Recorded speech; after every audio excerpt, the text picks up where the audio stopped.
Ladies and gentlemen, dear changemakers, we are approaching the end of this Change Now 2025. How was it? Yeah. Okay, but it's not finished. As always, we prepare a great closing ceremony for you all. And because it's time to wrap up, let me just say a couple of messages. The first one is that this edition was instrumental. It was necessary. Because to face everything that's being thrown at us from all around the globe and mainly from the other side of the Atlantic, we need to meet and see and feel that there is unity. And here, this is what we found, that we are not alone. I think that this is what every people here felt. We are not alone, and we are many and plenty in action.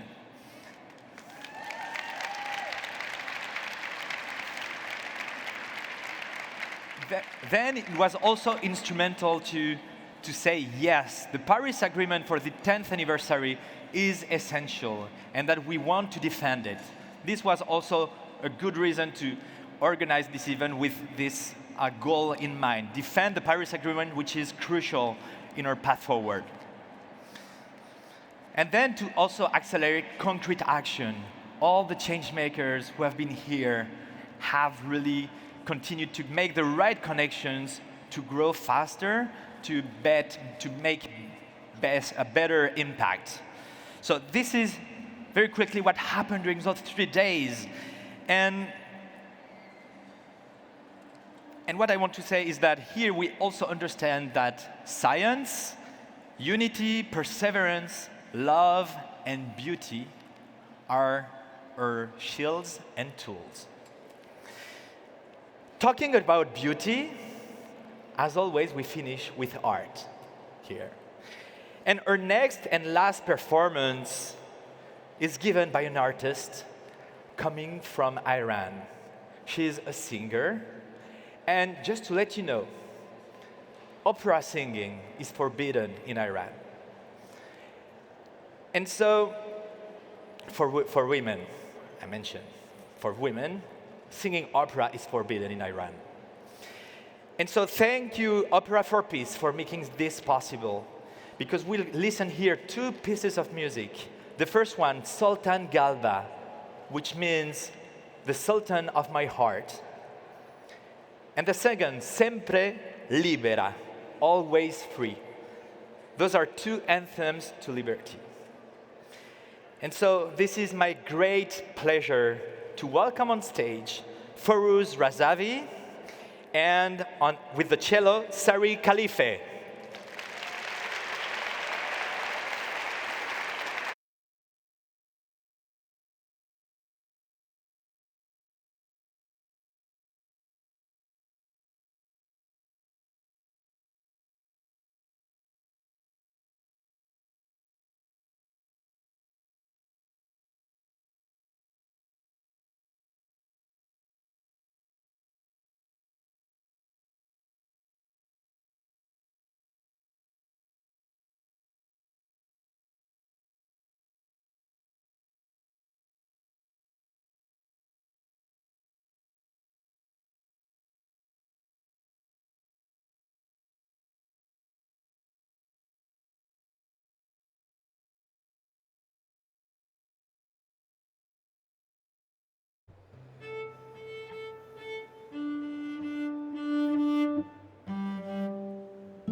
Okay.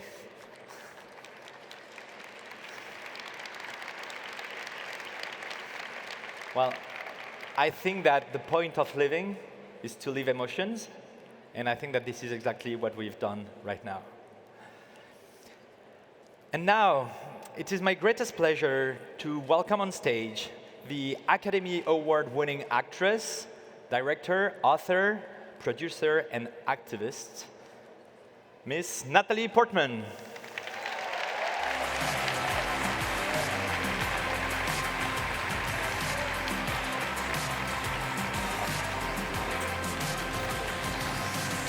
Hello. Hello, Natalie. Hello. Nice to see you. Nice to be among all of you here. Well, Natalie, we spent here 3 amazing days making connections, learning about new things. As I was saying at the beginning, at the opening, I said, please make new friends and learn from someone new. Okay? And I think that we can still know someone new here on stage. And you're a globally recognized artist, but also someone deeply committed in making a positive impact in the world. Your dedication to social and environmental causes runs deep, but I think that it could be super interesting to explore a little bit more your commitment journey, because I think that people and all of us here maybe don't know really what are the first cause, for example, that you started to work on. What was it? Well, that's actually an incredible gift of a question, because Lawrence Yanovich, who is here today with me, was part of my first endeavor into social activism with an organization called Finca that did micro-lending in the developing world, still does.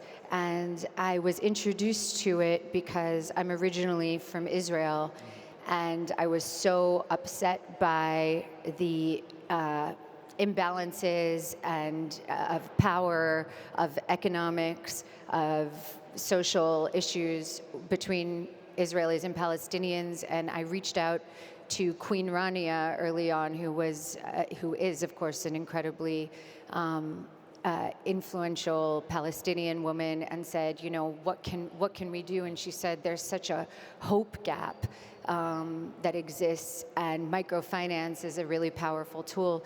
And so Lawrence and I traveled to Uganda, Ecuador, Guatemala, meeting women who were in these community organizations, getting loans together, starting small businesses, and starting to understand. That was kind of the beginning of work in feminism, because understanding how groups of women supporting each other can transform communities, and also how women's economic power transforms communities. Yeah.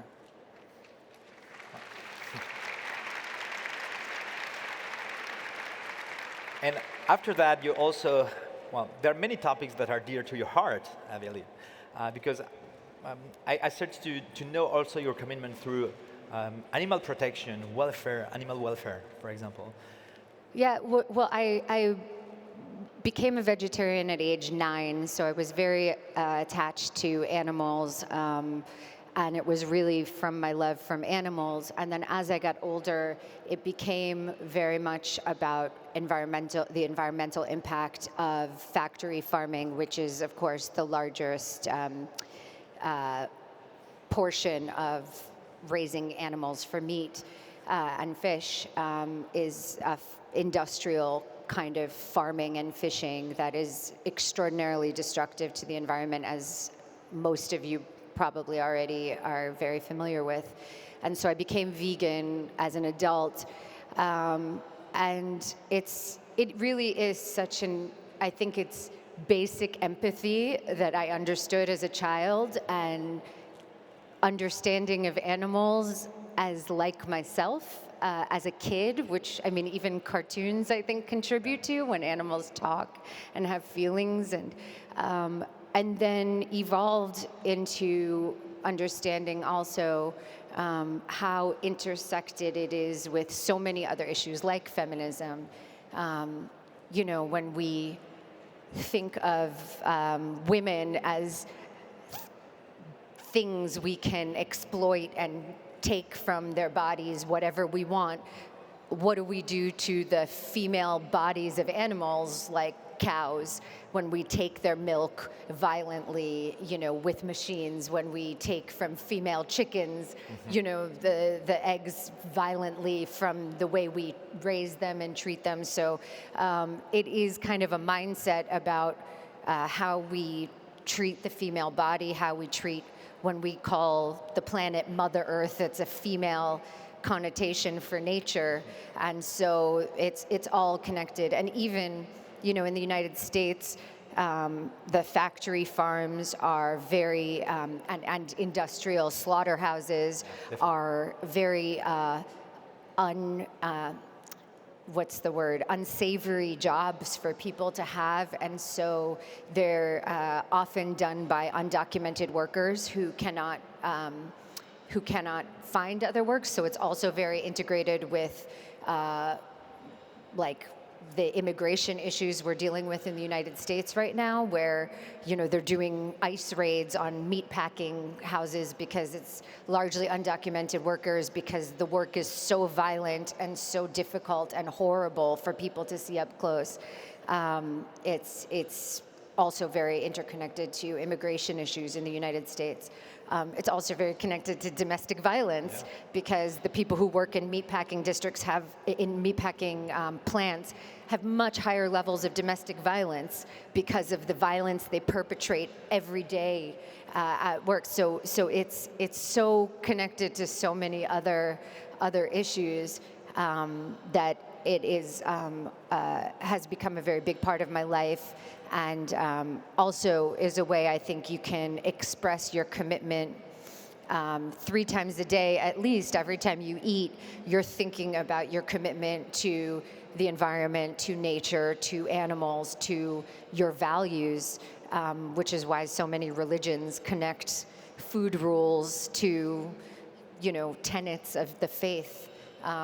Because it reminds us all day long while we eat, or when we choose not to eat, what we care about and what is important to us. Sorry to talk so much.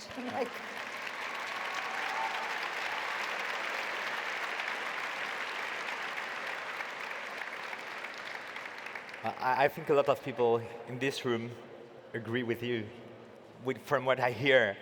Thank you for the cheers. Continue, it's super energizing here.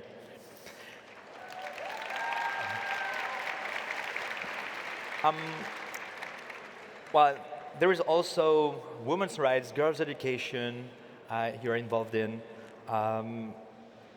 food and agriculture. That's a lot of topics. You are really into many causes.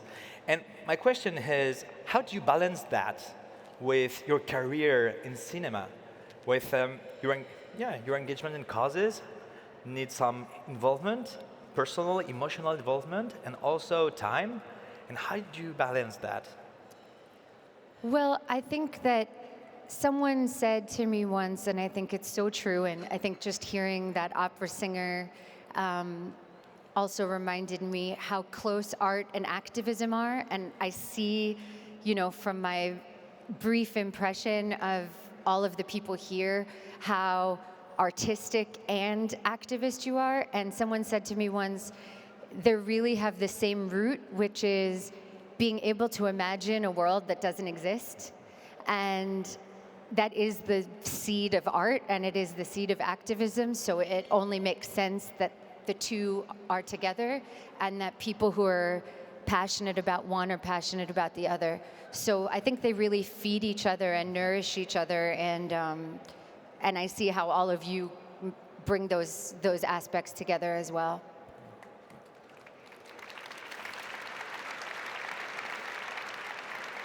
And so, and definitely in arts, there is all this expression of beauty and aspiration to a better world, imagine better things.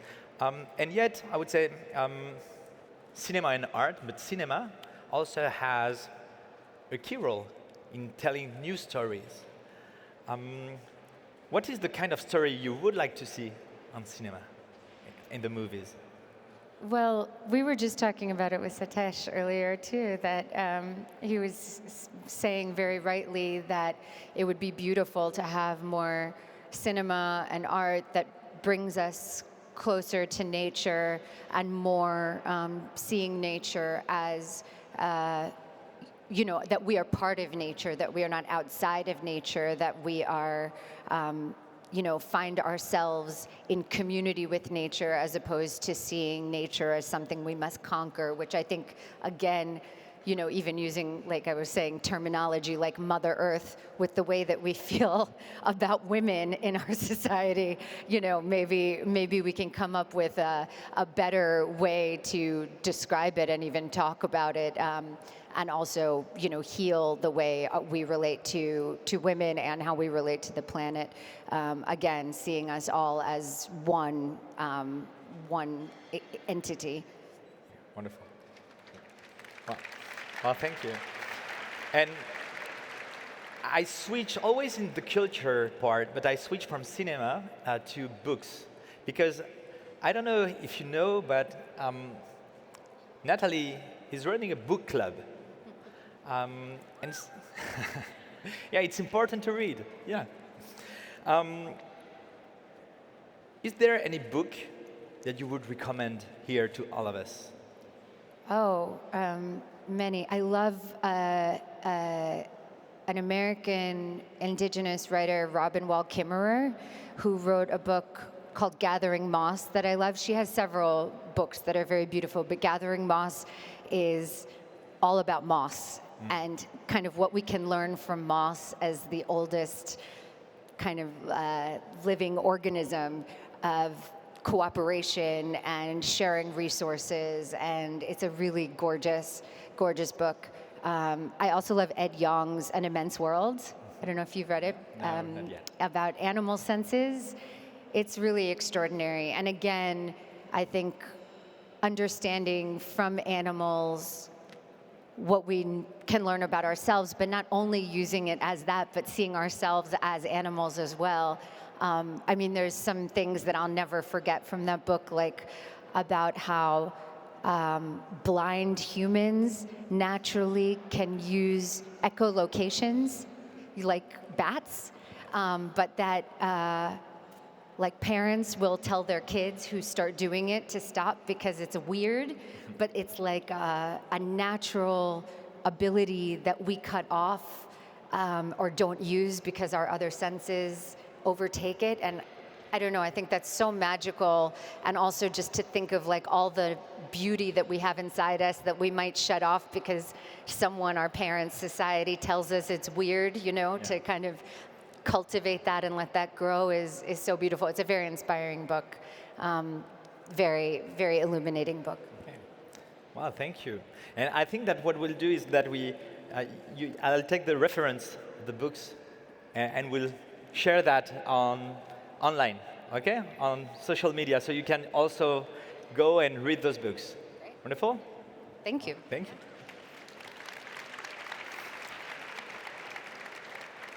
Now, Natalie, we have a little surprise for you. Oh, yeah. We have a question from someone who's really dear to you and that you admire. I know that you admire her, and she also admires you. We have here a question from the Dr. Jane Goodall. Hello, Natalie. It seems so long since we met, which is sad. I'm so often asked what gives me hope. And I would love to ask you, Natalie, what gives you hope in these dark times? I'd love to hear your answer. Thanks so much.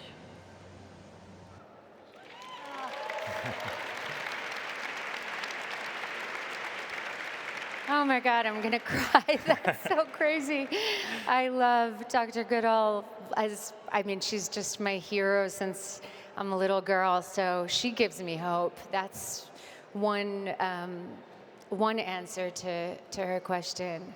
I think it is people like all of you here and like Dr. Goodall who commit their lives to understanding more about our beautiful planet and improving it and making it better. That gives me hope. And young people who are, helping fix what we messed up. It's very moving and hope-inspiring to see all of the young activists in particular who are continuing the work of our, icons like Dr. Goodall. So it's really, I think, when people show their humanity and they embrace their humanity, this is what gives you hope if I try to encapsulate also that. Okay. Well, one of the things also for Jane Goodall, which gives her hope, are the future generations. And you are a figure who inspires many generations through your art. Thank you. And so, beyond Jane Goodall, and is there other, I would say, key people that you think are inspired and could also inspire us, and that inspires you? Absolutely. Yeah, I mean, Jane is my heart's just so full with her leadership. E.O. Wilson is another one that I've read a lot that inspires me in terms of popularizing it. David Attenborough, of course. I mean, that's such an incredible leadership. In food, I think there's some incredible people creating a lot of difference. And in materials as well, I've been very inspired by all of the work in alternative, like leathers and mycelium projects that are going on here. So I think there's so many exciting new technologies and leadership in the new generation. Yeah, because I was just asking this question about inspiration because what inspires us, this is also maybe things we should show to our next generations, to future generations, saying this is the right way to go, you know. And today here, this was also a family day. So in the room we have young people, you have kids, I have my kids there. And what message or advice would you like to give to not only young leaders and young entrepreneurs, but just really to the kids in the room? And I think that also if we look really inside, in each and every one of us, we're still a part of a kid. So what would you like to give as an advice to the kids in the room? I think that I would say, and my kids are in the room, so this is a special opportunity to get to speak to them as well. I just think there's so much pleasure and joy and wonder to be found in nature that's so obvious when you're a kid, and to hold on to that for your entire life is the goal, you know? And I think to still be in awe of it and in wonder with it and in communication with it forever. I think, you know, when you're little, you can spend hours looking at the ants on the ground, or the way the leaves are moving in the wind, or a squirrel crossing the street, and then we lose that so quickly as we start adultifying. And so just to hold on to that as much as you can and practice it as much as you can. Yeah.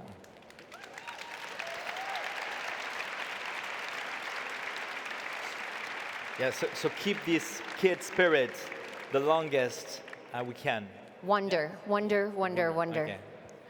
Okay, and do you still sometimes cross the road on the white bars, or, you know, in the crossroads? Just the white, yeah? Okay, I still do that sometimes, yeah. Well, great. Now I want to take the conversation to even further, okay? With a topic which is so essential, because we're talking about wonder, about beauty at the beginning. I think that there's something which is really strong and powerful, is the word of love. And yeah, I think we live here to have emotions, but also to love, finally. And so I want to open this final chapter of the discussion on this topic. And to do so, I would like to call a third participant to the conversation. He was the first closing speaker ever at ChangeNOW, 5 years ago, also on that stage. And so 5 years later, I'm delighted to call on stage Satish Kumar.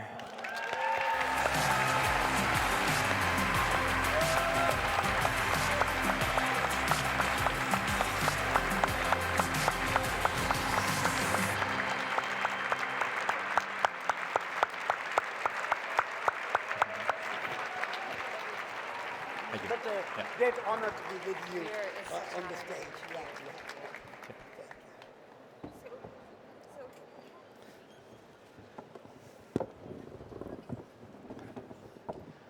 It's a great honor and pleasure to be in this closing ceremony here and with Natalie and you. It's a wonderful, and what a great audience. Tremendous. Thank you.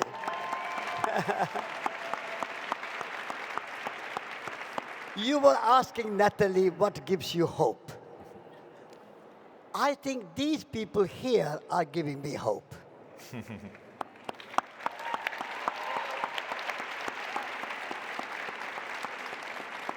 The change now we are talking about is not going to come from the White House. It's not going to come from Palais Élysée. It's not going to come from business leaders. It will come from grassroots level, from you, and you are the leaders.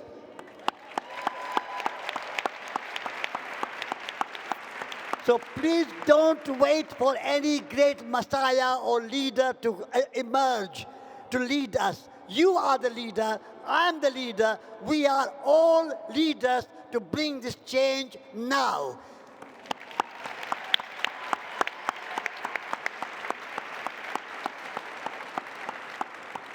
Well, thank you, Satish, to join the conversation, and it's a real privilege to be with both of you here to close this session and this edition.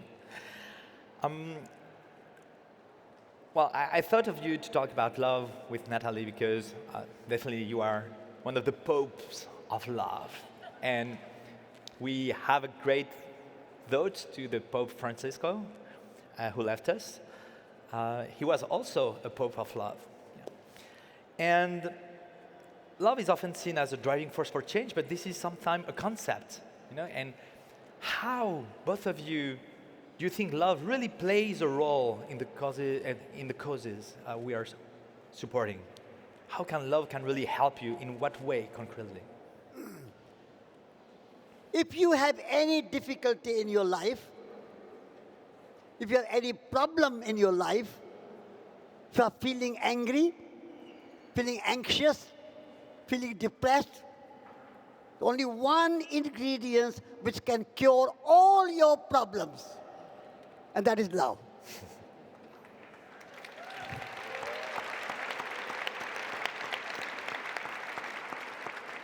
And love starts from yourself. You have to love yourself. We want to love somebody. We want to love everybody. Yes, yes, but start loving yourself. Unless you love yourself, you are not going to love somebody else. So, and you are the universe. You are a microcosm of macrocosm. You are earth, you are air, you are fire, you are water, you are nature, you are consciousness, you are divinity. And I had a great privilege of meeting the Pope Francis. He invited me to the Vatican with the message of love. And we were many religious leaders there. And he said one very important thing to me which stuck to my heart. And he said, we should rise above all our differences, all our criticisms, and work together to protect the earth. Because we have to love the earth. At the moment, we are destroying our planet, as you said, factory farms, because we don't love nature. We don't love animals. We don't love our oceans. We just use them as a resource for the economy. Nature is not a resource for the economy. Nature is the life itself.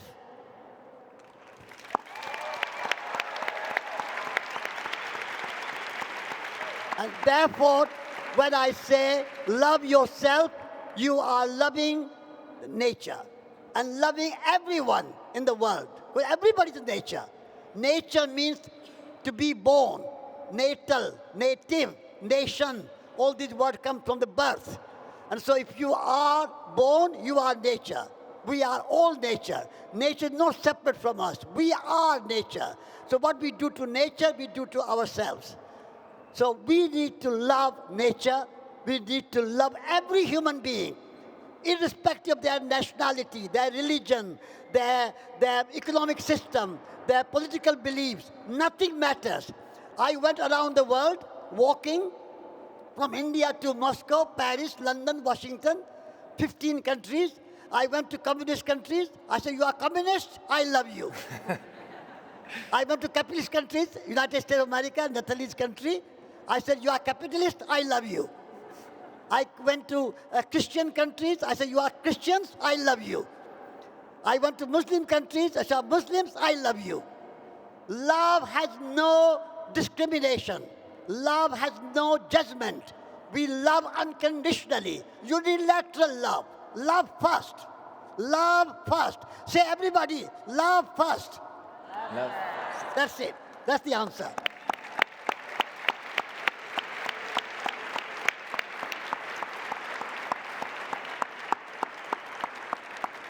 Well, thank you, Satish. And Natalie, so love is at the center of everything, but how can we cultivate that? Maybe you have a view on how we can all train to be lovers and to put love at the center. Oh, it's so beautiful to hear you speak, and it's very much an honor to be up on stage here with you. Love to me is so much about paying attention in infinite small ways every day. It's not big, grand gestures. It's small paying attention all day long in every way. And it's a discipline in that way that you have to stay focused and you have to pay attention. And I think being a mother has taught me that so much. I mean, it's obviously this purest form of love and it can be anxiety provoking because you have to constantly be paying attention. You can't forget to feed them once, like you can't not be there when they fall. You have to be really there and present. And that's, I think if we think of ourselves paying that kind of attention to what we want to love, like you're saying, like our planet, if we put that kind of attention, it's a discipline and it's tiny, small gestures consistently, being consistent, being disciplined about it. Okay, wonderful.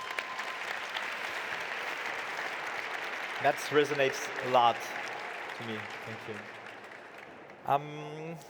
I will say something very sad. Is that we're approaching, well, this is the last question. Yeah.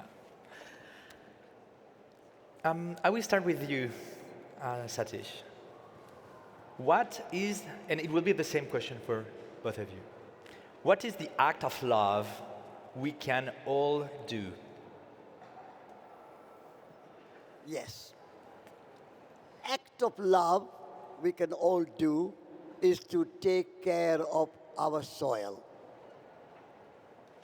We are talking about social media. We are talking about politics, our newspapers, our television. Everybody talks about politics. Politics, politics. I would like us to talk about soil. We are humans. You know the word humans, where it comes from? It's a Latin root. The etymological root of human is humus. And humus means soil. So human beings are literally soil beings. And we are not in touch with soil. We don't want to touch the soil. We think soil is dirty. Dirt is dirty. No, dirt is not dirty. Soap is dirty. So if we can start, every one of you, even if you live in Paris or New York or London, have a window box and have plants in your house. Everyone needs to be in touch with soil. We are soil. Everything comes from the soil. Humility word comes from soil. Humidity comes from the soil. Soil is the source of all life. All our food is transformed soil. Our clothes are transformed soil. The buildings you have around you are transformed soil. Everything, the source of everything is soil. So my passion is for the soil. And so I would like to say, if you want to love, start loving soil, and you will love everything.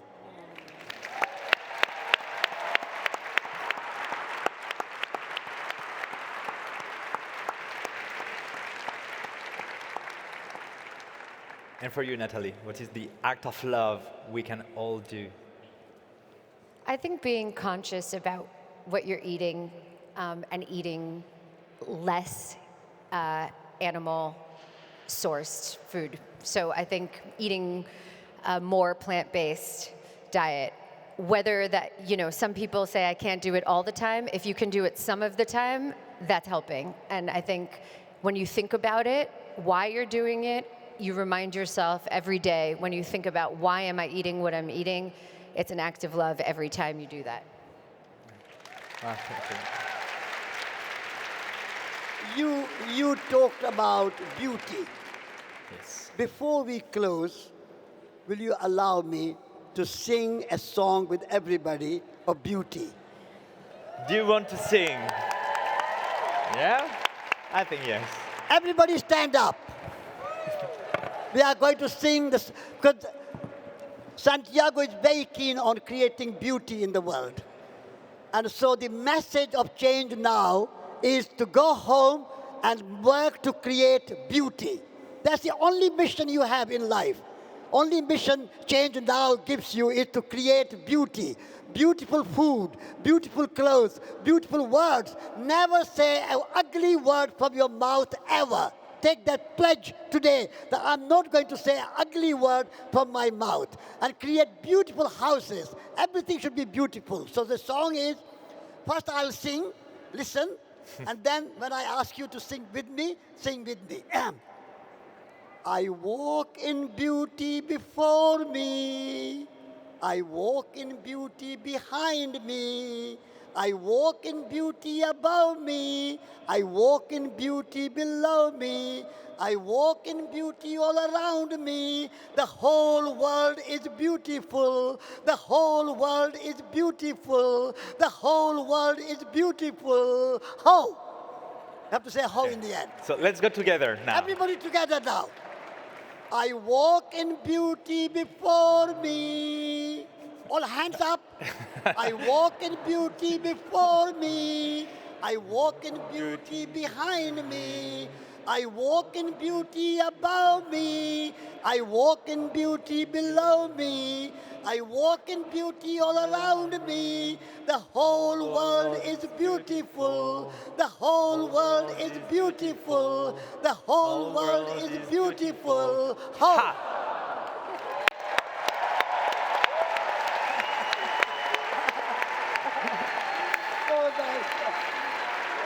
And a thunder of applause for Natalie and Satish.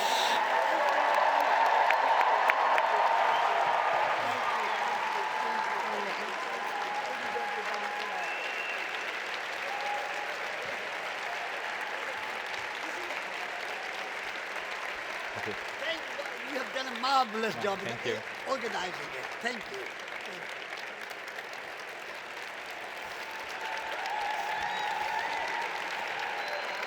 And talking about love, I invite to join me on stage my wife and co-founder, Rose, and my co-founder, Kevin. Please join me on stage.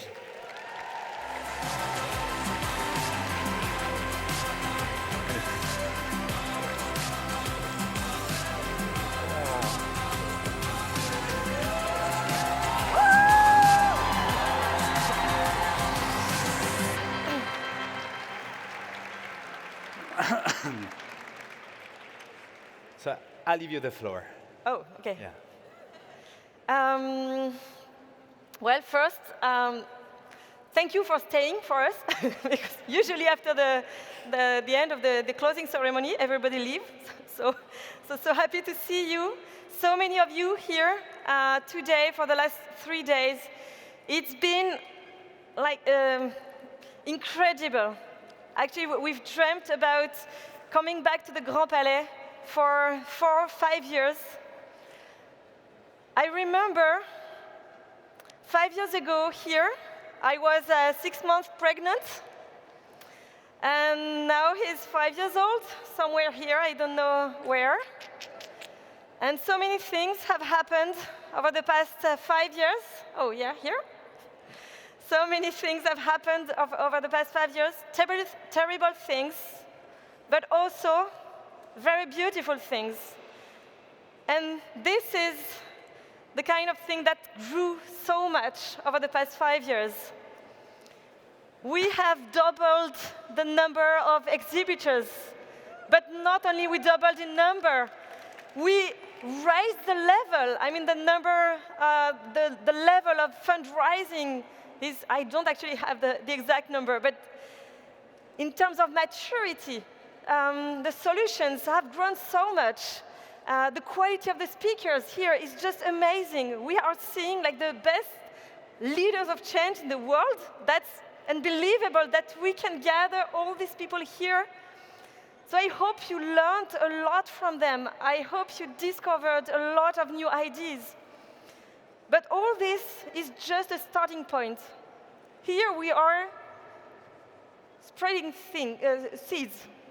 We are planting seeds. And now it's up to you to make them grow. And the world needs it more than ever. So please, when you come out of the Grand Palais, spread everything you received here.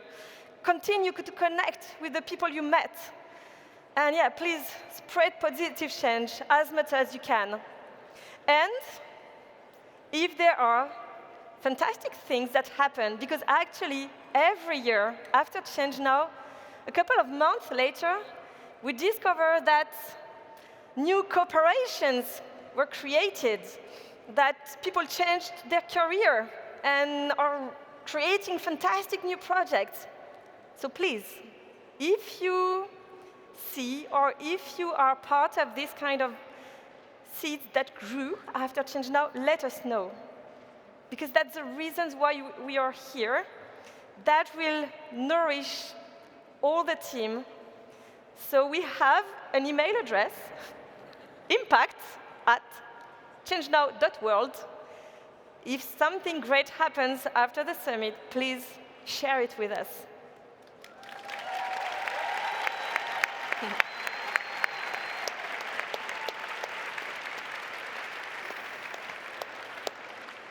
All right, so I'm a weeper, so it's very difficult to speak after opera singing in the Grand Palais and Natalie Portman, but I'll try to make it happen. So you were talking about making new friends. I've made a lot of new friends over the course of the past three days from all the continents, and I learned a new word from Brazil, from Portuguese, which says mutirão. Is it correct? Which means collective action of all parties that creates collective power. That's a lot of words in just one word.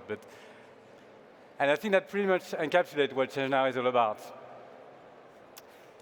And to get that collective power, you need to acknowledge the darkness, but cynicism and resign doesn't lead us anywhere. So you also need to turn your eyes at some point towards the light. And light is what we've tried to give you over the past 3 days. Light that gives courage, light that, as Natalie was saying, that closes the hope gap, light that puts us on a moving path. And so what I wish for you all is to look one more time at this light here, look at it very well, and take it home with you, and share it. Thank you, and see you soon.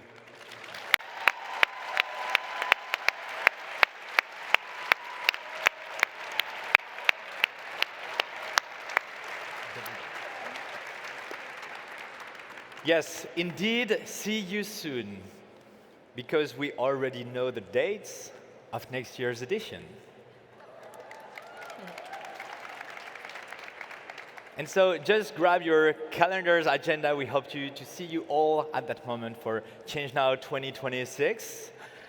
It will be on March the 30th, 31st, and 1st of April 2026. So I hope to see you there.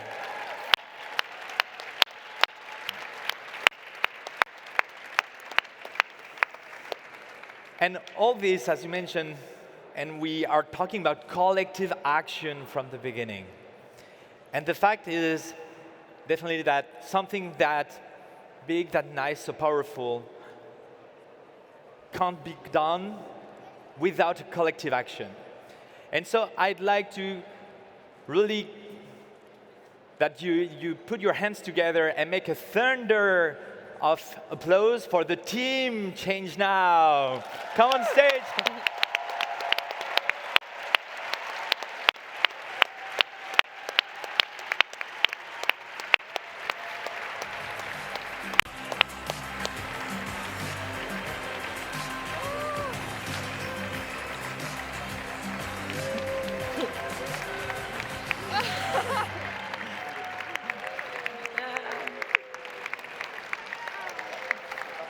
Allez, go. So, as I said, Attends. Yeah. Oh, sorry. Oh, we are.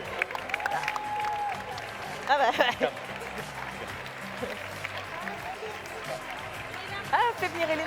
We have people.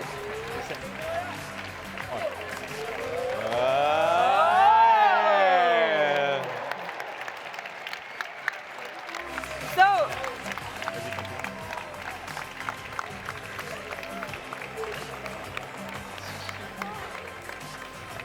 Well, yeah, congratulations to all the team because you did an amazing job, definitely. And there's, yeah, and so sometimes I'm still asked, what do you do the rest of the year? Do you have another job? So no, I don't have another job, and actually we are 40 of us working full-time to prepare all of this, and many more who are joining over the last month before the summit. We have teams who prepare, who identify solutions all over the world. So big round of applause for all those who work on the exhibition.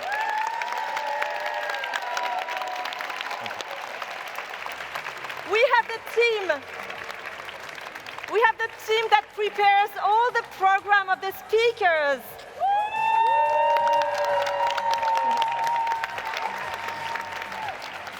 The team who connect us with all the impact ecosystem. We have hundreds of impact network ecosystem all across the globe.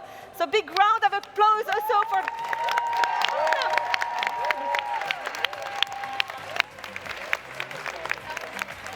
Then we have the team who find all our partners and work really hand in hand with them to create dialogue between big companies and investors, solutions, policymakers. So thank you very much, the team.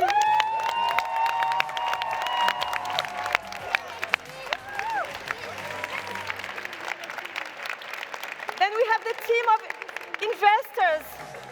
This year we gathered 1,500 investors coming from across the globe. It's a huge job, so thank you very much, Marie and the whole team.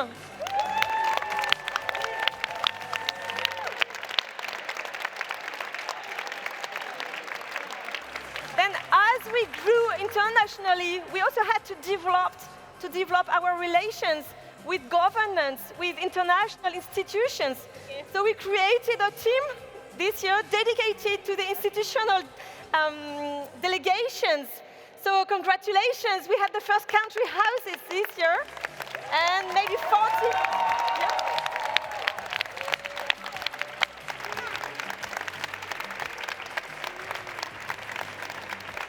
Then known, must be seen. So there is also a lot of work from the communication and the marketing team.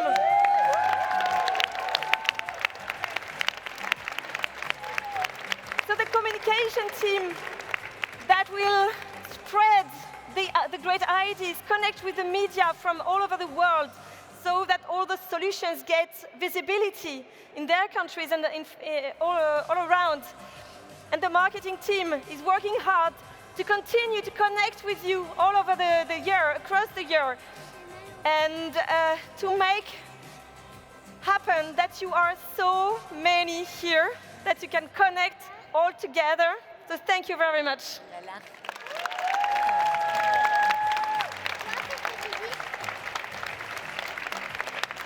Then we also have dedicated programs. We have a dedicated program on art with our art commissioner, Renan here. We have dedicated program on films. So with a team for Film for Change, with Agathe. Yeah. We have programs for Volunteers.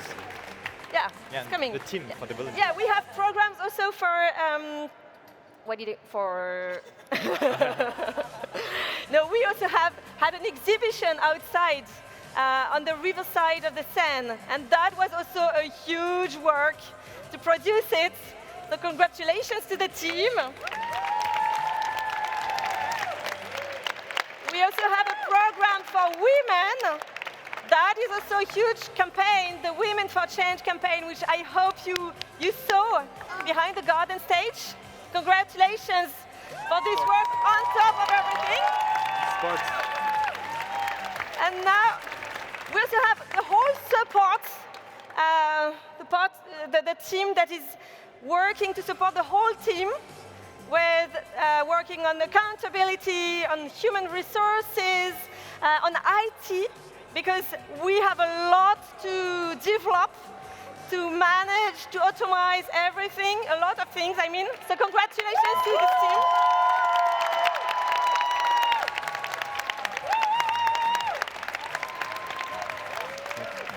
We are also working, of course, with a lot of partners, a lot of agencies.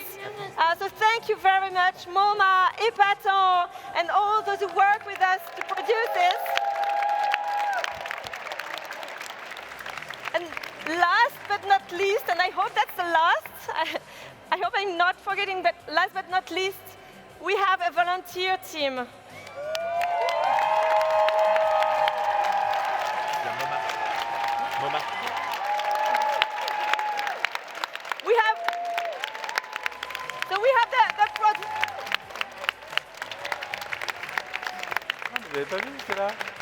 We have the production team to prepare all of these, to produce all what you see, and then 400 volunteers who help us during the 3 days. And without them, this could just not happen. So a big round of applause to all them.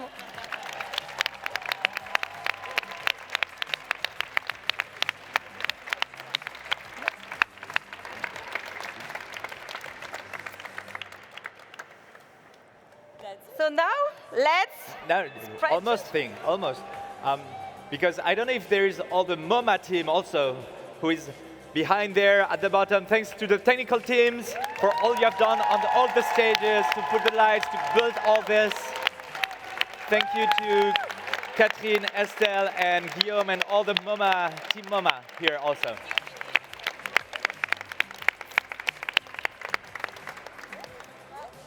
And thank you also. You've been amazing during those 3 days. See you next year.